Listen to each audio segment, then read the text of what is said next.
বাংলাদেশের সর্বশেষ গুরুত্বপূর্ণ আপডেট সংবাদে আপনাকে স্বাগত। শুরুতেই সংবাদ শিরোনাম, পরে বিস্তারিত।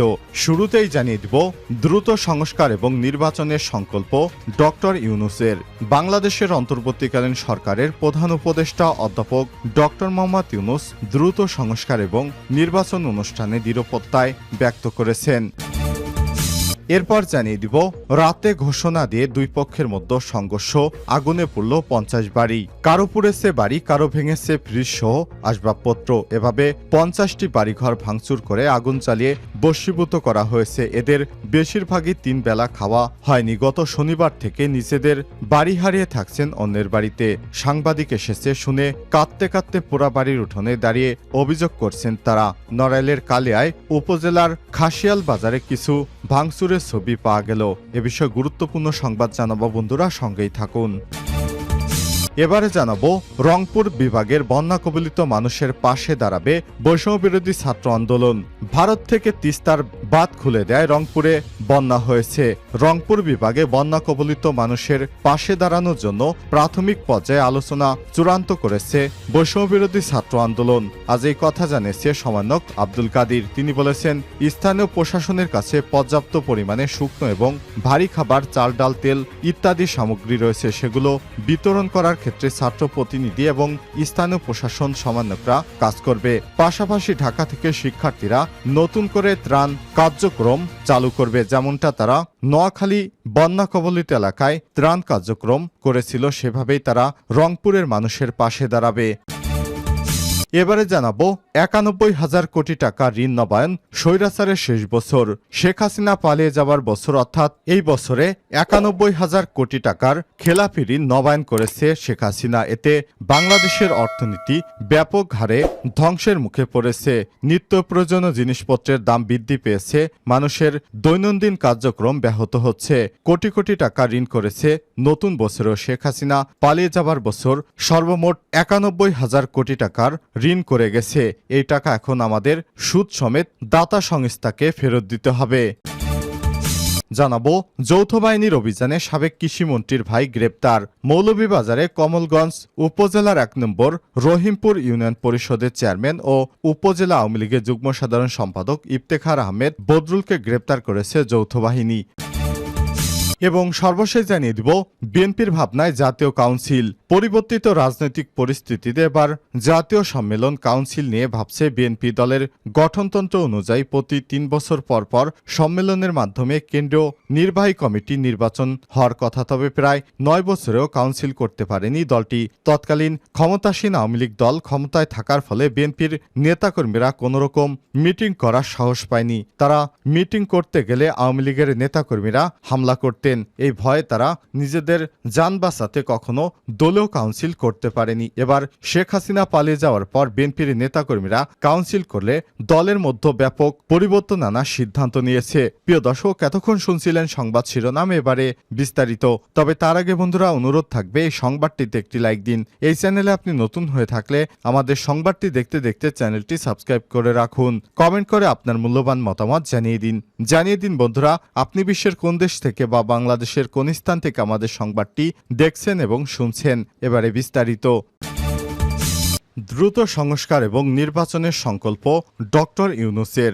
বাংলাদেশের অন্তর্বর্তীকালীন সরকারের প্রধান উপদেষ্টা অধ্যাপক ডক্টর মোহাম্মদ ইউনূস দ্রুত সংস্কার এবং নির্বাচন অনুষ্ঠানে দৃঢ় প্রত্যয় ব্যক্ত করেছেন। প্রফেসর ইউনূস নিউ ইয়র্কে টোকিও ভিত্তিক নিউজ আউটলেট এনএসকে ওয়ার্ল্ডের সাথে এক সাক্ষাৎকারে সব প্রত্যয় ব্যক্ত করেছেন। ডক্টর ইউনূস জাতিসংঘ সাধারণ পরিষদে যোগ দিতে নিউ ইয়র্ক সফরের গৃহীত এ সাক্ষাৎকার ভিত্তিক রিপোর্টটি আজ প্রকাশিত হয়েছে। টানা ১৫ বছরের বেশি সময় ক্ষমতায় থাকার পর গত ৫ই আগস্ট ছাত্র জনতার গণ অভ্যুত্থানের মুখে প্রধানমন্ত্রীর পদ থেকে শেখ হাসিনা পালিয়ে ভারতে আশ্রয় নেয়ার পর ডক্টর ইউনূস অন্তর্বর্তীকালীন সরকারের প্রধান উপদেষ্টার দায়িত্ব গ্রহণ করেছেন।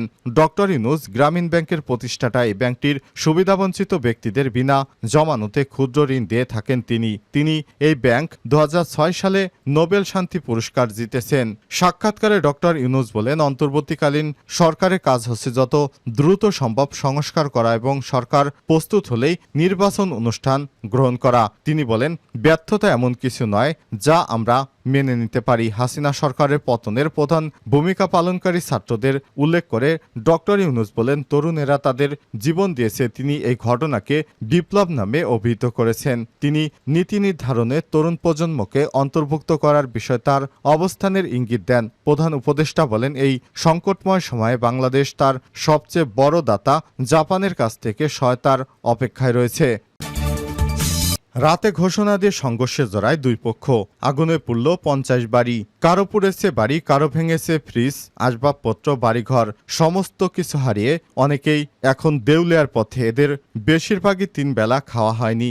গত শনিবার থেকে নিজেদের বাড়ি হারিয়ে থাকছেন অন্যের বাড়িতে। সাংবাদিক এসেছে শুনে কাঁদতে কাঁদতে পোড়া বাড়ির উঠানেই দাঁড়িয়ে অভিযোগ করছেন তারা। নড়াইলের কালিয়া উপজেলার খাসিয়াল বাজারে কিছু ভাঙচুরের ছবি পাওয়া গেল। বাজারের পাশে জাফর বিশ্বাসের বাড়ির কয়েকটি ঘর পুড়িয়ে দেওয়া হয়েছে। আগুনে গাছের পাতা পর্যন্ত পুড়ে যাওয়ার চিহ্ন পাওয়া গেছে। ভেতরে প্রবেশ করতেই দেখা গেল বই খাতা সহ সবকিছু পুড়ে বশীভূত হয়েছে। একটু পরেই জাফর মোল্লার 2 মেয়ে কাঁদতে কাঁদতে বাড়িতে প্রবেশ করলেন। ছোট মেয়ে সুমাইয়া গোপালগঞ্জের বঙ্গবন্ধু বিশ্ববিদ্যালয়ে অনার্সের ছাত্রী। অভিযোগ সুরে তিনি বলেন, পুলিশের সামনেই আমাদের ঘরবাড়ি পুড়িয়ে দিল। আমার সমস্ত বই খাতা সহ সনদও পুড়ে ছাই হয়ে গেছে। আমাদের বাড়িতে কোনো পুরুষ মানুষ নাই, আমরা ভয়ে পালিয়ে বেড়াচ্ছি। জাফর মোল্লা ছাড়াও আগুনে পুড়ে ছারখার হয়েছে চঞ্চল শেখ, আইব মোল্লা, শওকত শেখ, মুকুল শেখ, আতাউর শেখ, আশরাফ শেখ সহ অন্তত 50 জনের বাড়ি। এসব বাড়ি পুরুষেরা এখন বাড়ি ছেড়ে পালিয়ে বেড়াচ্ছেন। নিজের একমাত্র বসত বাড়ির ঘরটিও পুড়িয়ে ছারখার করে দিয়েছে প্রতিপক্ষ। ঘরের টিনগুলো দুমড়ে মুচড়ে গেছে, কোথাও কোনো চিহ্ন নেই। ঘর হারিয়ে উত্তরপাড়ার আমেনা বেগম গর্জে উঠলেন, বলেন, আমি আমার ছোট বাচ্চা নিয়ে এখন কোথায় যাব? আমার কোনো থাকার জায়গা নেই। আল্লাহ আমার ঘর যারা পুড়াইছে তাদের যেন সবকিছু পুড়ে যায়। এলাকায় অধিকাংশ মানুষই বিএনপির সমর্থক। জেলা বিএনপির সভাপতি বিশ্বাস জাহাঙ্গীর আলমের বাড়িতেও একই এলাকায় জানা গেছে। খাসিয়াল গ্রামের ওহাব শেখ ও জাফর মোল্লা এই দুই গ্রুপের আধিপত্য বিস্তারের কোন্দল বিরাজমান। চলতি ঘটনার শুরু বৈষম্যবিরোধী ছাত্র আন্দোলন, যা নিয়ে গত 4 আগস্ট বৈষম্যবিরোধী ছাত্র আন্দোলনে নড়াইলে আসে ওসিকুল নামের একজন জামাত কর্মী। এই মিছিলে আশাকে কেন্দ্র করে বাগবিতণ্ডায় গত 9 আগস্ট তাকে মারধর করে জাফর মোল্লা গ্রুপের লোকজন। এর জের ধরে গত 24 সেপ্টেম্বর ওহাব শেখের লোকজন জাফর মোল্লাকে কুপিয়ে জখম করে। এই ঘটনার প্রতিশোধ নিতে মরিয়া হয়ে ওঠে জাফর মোল্লা লোকেরা। 27 সেপ্টেম্বর সন্ধ্যায় জাফর মোল্লা লোকজন জগন্নাথ খাসিয়াল বাজারে জগন্নাথ বিশ্ববিদ্যালয় পড়ুয়া ছাত্র মিলন শেখকে কুপিয়ে হাত এবং পায়ের আঙ্গুল কেটে ফেলে। এরপর শুক্রবার রাতে দুই পক্ষ ঘোষণা দিয়ে শনিবার হামলায় লিপ্ত হতে চাইলে সেনাবাহিনীর হস্তক্ষেপে তা থেমে যায়। শনিবার 28 সেপ্টেম্বর সকালে সেনাবাহিনীর অভিযানে দেশীয় অস্ত্র, একটি রাইফেল সহ 4 জনকে গ্রেপ্তার করে সেনাবাহিনী এলাকা থেকে চলে যাওয়ার পরই সকাল 11টার থেকে ওহাব শেখের লোকেরা জাফর মোল্লা গ্রুপের লোকদের বাড়িঘর অগ্নিসংযোগ করেছে। তারা তাদের সমস্ত বাড়িঘরগুলো আগুনে জ্বলিয়ে দিয়েছে। তারা মূলত আওয়ামী লীগের পক্ষে এতদিন কাজ করত। এ কারণেই তাদের মূলত এভাবে শাস্তি দেওয়া হয়েছে বলে অনেকেই বলছে। রংপুর বিভাগে বন্যা কবলিত মানুষের পাশে দাঁড়াবে বৈষম্যবিরোধী ছাত্র আন্দোলন।